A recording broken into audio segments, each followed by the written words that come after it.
All right, so it says a newly introduced fitness program is gaining popularity among the members of the fitness club.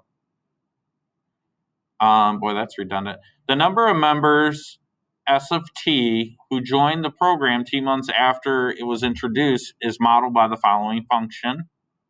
Which graph represents the function? So we're just going to graph this in our graphing calculator. So at this moment, I need to see every one of my students graphing their graphing calculator, turning that bad boy on, and then we are going to, Mr. Adams has to do a lot of clearing out here because I was doing Algebra 2. So let's clear this out.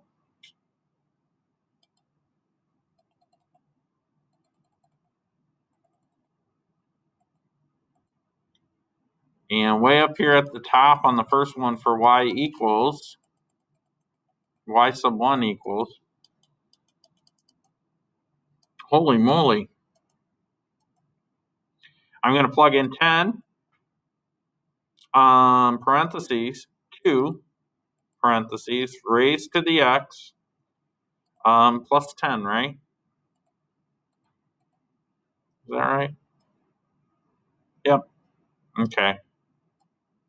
I'm not sure what that squiggly, oh man.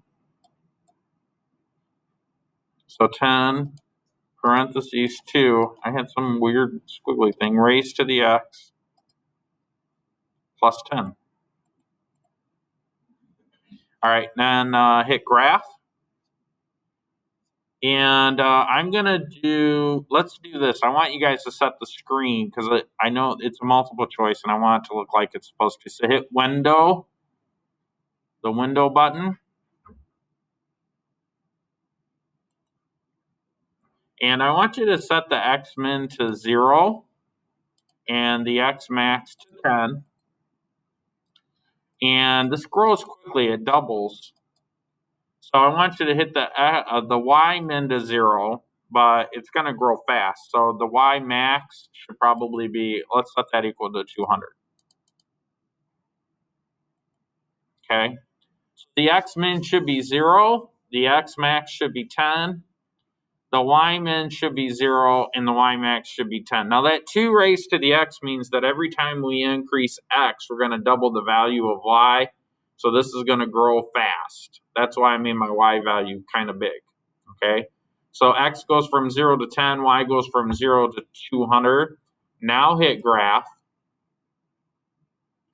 And bam with the bacon sizzle. This is what I got.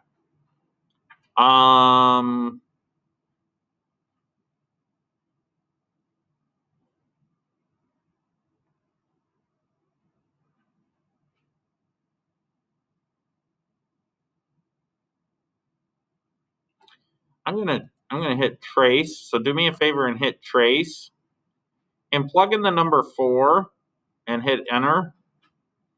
And that should give you that spot right there at about 170. I'll take a screenshot of that. Be sure to sketch this. Why? Because you're going to have 4 options when you go to do this on Edmentum. And they're all going to look the same, but the way that you're able to tell which one's the correct answer is it goes through the point x. When x equals 4, my y value will be about 170. They all have that same type of curve, but it's going to be the values is what's going to help you determine the correct answer. Okay? That's it for that one. Let me zoom out on that so you guys can see it. Be sure to write down when x equals 4, y equals 170.